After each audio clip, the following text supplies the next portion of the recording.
ഇന്ന് ഞാൻ വന്നിട്ടുള്ളത് 2 ഇൻഗ്രീഡിയൻസ് മാത്രം ചേർത്തിട്ടുണ്ടാക്കുന്ന ഒരു സ്വീറ്റ് റെസിപ്പി ആയിട്ടാണ്. വളരെ എളുപ്പത്തിൽ എന്ന് പറയുമ്പോൾ അത്രയും എളുപ്പത്തിൽ ഉണ്ടാക്കാൻ പറ്റുന്ന ഒരു റെസിപ്പി തന്നെയാണിത്. കുട്ടികൾക്കൊക്കെ ഒരുപാട് ഇഷ്ടപ്പെടുന്ന ഒരു മധുരമാണ്. ഇതിൻ്റെ പേര് പീനട്ട് ബട്ടർ ഫഡ്ജ് എന്നാണ്. അപ്പോൾ നിങ്ങളൊക്കെ കേട്ടിട്ടുണ്ടാവും ഫഡ്ജ് എന്ന് പറയുന്നത്. വളരെ എളുപ്പമാണ് ഇത് ഉണ്ടാക്കാൻ. അപ്പോൾ നിങ്ങൾ ഇത് കണ്ടിട്ട് കുട്ടികൾക്കൊക്കെ ഉണ്ടാക്കി കൊടുക്കുക. അപ്പോൾ എന്നും പറയുന്ന പോലെ വീഡിയോ ഇഷ്ടമായാൽ എൻ്റെ ചാനൽ സബ്സ്ക്രൈബ് ചെയ്യാൻ മറക്കരുത്. അപ്പോൾ നമുക്ക് വീഡിയോയിലോട്ട് പോകാം. ഈ ഫഡ്ജ് ഉണ്ടാക്കാൻ വേണ്ടിയിട്ട് ഞാനിവിടെ ഒരു 70 ഗ്രാം വരെ വൈറ്റ് ചോക്ലേറ്റ് ഗ്രേറ്റ് ചെയ്തത് എടുത്തിട്ടുണ്ട്.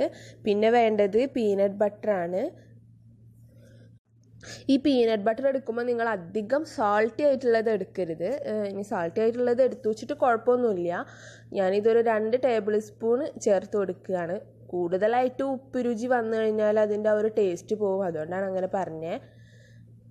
ഇനി വേണ്ടത് ഇത് രണ്ടും കൂടി ഒന്ന് മെൽറ്റാക്കി എടുക്കണം. അപ്പോൾ അതിന് വേണ്ടിയിട്ട് ഞാനിവിടെ ഡബിൾ ബോയിലിംഗ് ആണ് ചെയ്യുന്നത്.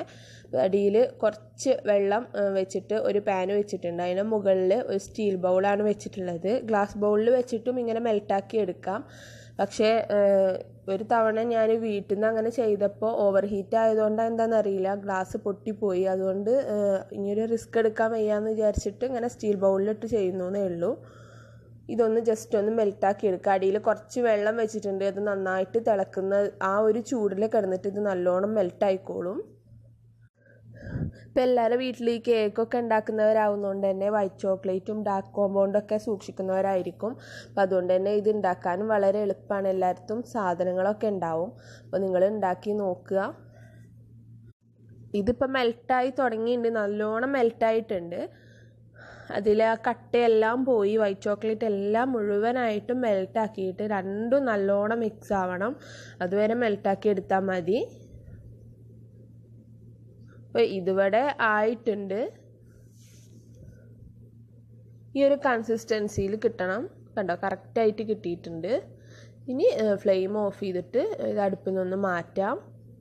ഞാനിത് അടുപ്പിൽ നിന്ന് മാറ്റിയിട്ടുണ്ട്. ജസ്റ്റ് ഒന്ന് ചൂടാറാൻ വേണ്ടി മാറ്റി വെക്കുകയാണ്. എന്നിട്ട് ഇതുപോലെ ഒരു ഗ്ലാസ് ട്രേയിലോട്ട് ഞാനൊരു ബട്ടർ പേപ്പർ വെച്ച് കൊടുക്കുകയാണ്. എനിക്ക് ഇത്രയും സ്ഥലം ആവശ്യമില്ല, ഇത് കുറച്ച് വലിപ്പം അധികമാണ്. അപ്പോൾ നിങ്ങൾ എടുക്കുമ്പോൾ ചെറിയ ബൗൾ എന്തെങ്കിലും എടുത്താൽ മതി.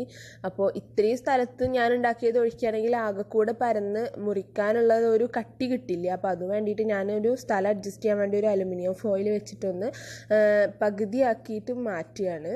അപ്പോൾ ഇത് കുറച്ച് ബുദ്ധിമുട്ടാക്കിയതാണ്. സ്റ്റീൽ ബൗളിലോ അല്ലെങ്കിൽ വേറെ അലുമിനിയം പാത്രത്തിലോ എന്തിൽ വേണമെങ്കിലും നിങ്ങൾക്ക് ഒഴിക്കാം കേട്ടോ. അതൊക്കെ നിങ്ങളുടെ ഇഷ്ടം. അപ്പോൾ ഞാനിത് ഉണ്ടാക്കി വെച്ചിട്ടുള്ള നമ്മുടെ ഫഡ്ജിൻ്റെ ക്രീം ഇതിലോട്ട് ഒഴിച്ചു കൊടുക്കാം. ഇതിപ്പോൾ ഒരു ഇളം ചൂടുണ്ട്, അത് കുഴപ്പമൊന്നുമില്ല. അപ്പം ഞാനിതിലോട്ട് ഒഴിച്ചു കൊടുത്തിട്ടുണ്ട്. ബാക്കിയുള്ള ബട്ടർ പേപ്പറൊക്കെ മുറിച്ച് കളഞ്ഞ് അഡ്ജസ്റ്റ് ചെയ്തിട്ടാണ് ഞാൻ വെച്ചിട്ടുള്ളത്. ആ ഒരു കട്ടി കിട്ടാൻ വേണ്ടി മാത്രം അങ്ങനെ ചെയ്തു എന്നേ ഉള്ളൂ. എന്നിട്ട് ഞാനിത് ഒരു അരമണിക്കൂറോളം ഫ്രീസറിൽ വെച്ചിട്ട് എടുത്തതാണ്. താഴെ വെച്ചാലും മതി. 1 മണിക്കൂർ താഴെ വെക്കുമ്പോഴത്തേനും സെറ്റാവും.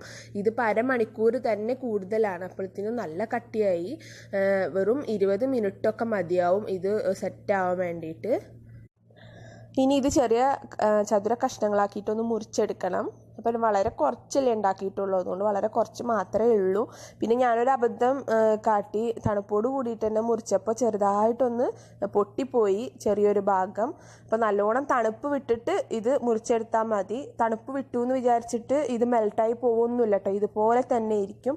കണ്ടോ, ഞാനിത് തണുപ്പ് വിട്ടിട്ടുള്ളതാണ് ഈ മുറിച്ച് കാണിക്കുന്നത്. വളരെ പെർഫെക്റ്റ് ആയിട്ട് കിട്ടിയിട്ടുണ്ട്. നമ്മൾ മുറിക്കുന്ന ആ ഒരു ലെവലിൽ തന്നെ ഇത് വരും. നല്ല ക്രീമി ആയിട്ടിരിക്കും കഴിക്കുമ്പോൾ. കാണുമ്പോൾ നല്ല റോക്കായിട്ടിരിക്കുമെങ്കിലും കഴിക്കുമ്പോൾ നല്ല ക്രീമി ആയിട്ടിരിക്കും. നല്ല ടേസ്റ്റി ആയിട്ടുള്ള ഈ ഫഡ്ജ് നിങ്ങൾ ഉണ്ടാക്കി നോക്കുക. വീഡിയോ ഇഷ്ടമായാൽ ലൈക്ക് ചെയ്യാനും ഷെയർ ചെയ്യാനും കമൻറ്റ് ചെയ്യാനും മറക്കരുത്.